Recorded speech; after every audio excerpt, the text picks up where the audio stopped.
Hi friends, welcome back to my channel.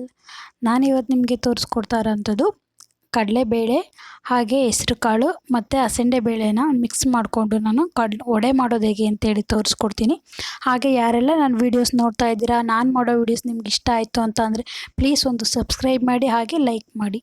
ಬನ್ನಿ ಈಗ ಮಾಡೋದು ಹೇಗೆ ಅಂತೇಳಿ ತೋರಿಸ್ಕೊಡ್ತೀನಿ. ನಾನು ತೋರಿಸ್ತಿರೋಂಥ ಲೋಟದಲ್ಲಿ ಒಂದೊಂದು ಗ್ಲಾಸು ತೊಗೊಂಡಿದ್ದೀನಿ. ನಾನು 1 ಗ್ಲಾಸು ಕಡಲೆಬೇಳೆ, 1 ಗ್ಲಾಸು ಹೆಸರು ಕಾಳು ಮತ್ತು 1 ಗ್ಲಾಸು ಹಸಂಡೆ ಬೇಳೆನ ತೊಗೊಂಡು 3 ಗ್ಲಾಸು ನೀರನ್ನು ಹಾಕ್ಕೊಂಡು ಚೆನ್ನಾಗಿ ವಾಶ್ ಮಾಡಿ ಮತ್ತು ಒಂದು 4 ಅವರ್ಸು ನೆನೆಯೋಕ್ಕೆ ಇಟ್ಟಿದ್ದೆ. ನಾನು ಒಂದು 4 ಅವರ್ಸ್ ನೆನೆದಿದ ಮೇಲೆ ಒಂದು ಮಿಕ್ಸಿ ಜಾರ್ಗೆ ಹಾಕ್ಕೊಂಡು ಒಂದು ಬೆಳ್ಳುಳ್ಳಿ ಗೆಡ್ಡೆನ ಹಾಕ್ಕೊತಾ ಇದ್ದೀನಿ. ಹಾಗೆ ಸ್ವಲ್ಪ ಕೊತ್ತಂಬರಿ ಸೊಪ್ಪು, ಸ್ವಲ್ಪ ಕರಿಬೇವನ್ನು ಹಾಕ್ಕೊಂಡು 4ರಿಂದ 5 ಹಸಿಮೆಣಸಿಕಾಯಿನ ಹಾಕ್ಕೊತಾ ಇದ್ದೀನಿ. ಈಗ ಇದಕ್ಕೆ ರುಚಿಗೆ ತಕ್ಕಷ್ಟು ಉಪ್ಪನ್ನು ಕೂಡ ಹಾಕ್ಕೊತಾ ಇದ್ದೀನಿ.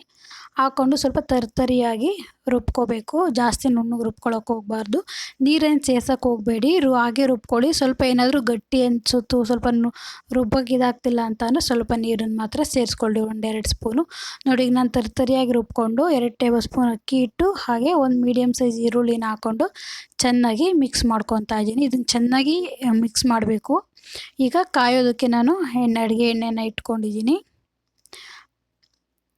ಎಣ್ಣೆ ಕಾದಿದೆ. ನನಗೆ ಮಾಡೋದು ಹೇಗೆ ಅಂತೇಳಿ ತೋರಿಸ್ಕೊಡ್ತೀನಿ. ನೀವು ಈ ರೀತಿ ಕೈಯಲ್ಲಿ ಬೇಕಿದ್ರೂ ಕೂಡ ಮಾಡ್ಬೋದು. ಇಲ್ಲ ಅಂತ ಅಂದರೆ ನೀವು ಬಿಳಿಯೋದು ಕಾಟನ್ ಬಟ್ಟೆ ತೊಗೊಂಡು ನೆನೆಸಿ ಅದ್ರ ಮೇಲೂ ಕೂಡ ತೊಟ್ಕೊಂಡು ಹಾಕ್ಕೋಬೋದು. ನಾನು ಕೈಯಲ್ಲೇ ಮಾಡಿ ಹಾಕ್ಕೊತೀನಿ. ಇಷ್ಟು ನಾನು ಜಾಸ್ತಿ ದಪ್ಪನೂ ಮಾಡ್ಕೊಳ್ಳೋದಿಲ್ಲ, ಜಾಸ್ತಿ ತೆಳುಗೂ ಮಾಡ್ಕೊಳ್ಳೋದಿಲ್ಲ, ಮೀಡಿಯಮ್ ಸೈಜಲ್ಲಿ ಹಾಕ್ಕೊತೀನಿ. ಜಾಸ್ತಿ ದಪ್ಪ ಮಾಡ್ಕೊಳ್ಳೋಕೆ ಹೋಗಬೇಡಿ, ಸ್ವಲ್ಪ ಮೀಡಿಯಮ್ ಸೈಜ್ ನೋಡೇ ಮಾಡಿಕೊಳ್ರಿ. ಹಾಗೆ ವಡೆ ತುಂಬ ಕ್ರಿಸ್ಪಿಯಾಗಿ ಬರೋದು. ಈಗ ಎಣ್ಣೆ ಕಾದಿದೆ. ನಾನು ಒಂದೊಂದನ್ನೇ ಕೂಡ ಅದೇ ರೀತಿಯೇ ಕೈಯಲ್ಲಿ ಸ್ವಲ್ಪ ತೊಟ್ಕೊಂಡು ಹಾಕ್ಕೊತಾ ಇದ್ದೀನಿ.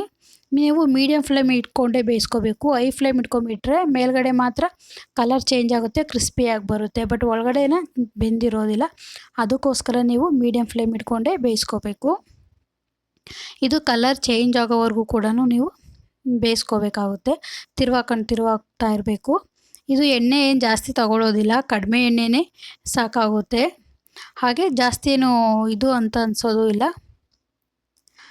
ನೋಡಿ ಕಲರ್ ಚೇಂಜ್ ಆಗಿದೆ. ಈಗ ಈ ಕಲರ್ ಚೇಂಜ್ ಆಗೋವರೆಗೂ ಕೂಡ ಬೇಯಿಸ್ಕೊಂಡ್ರೆ ವಡೆ ರೆಡಿ ಆಗುತ್ತೆ.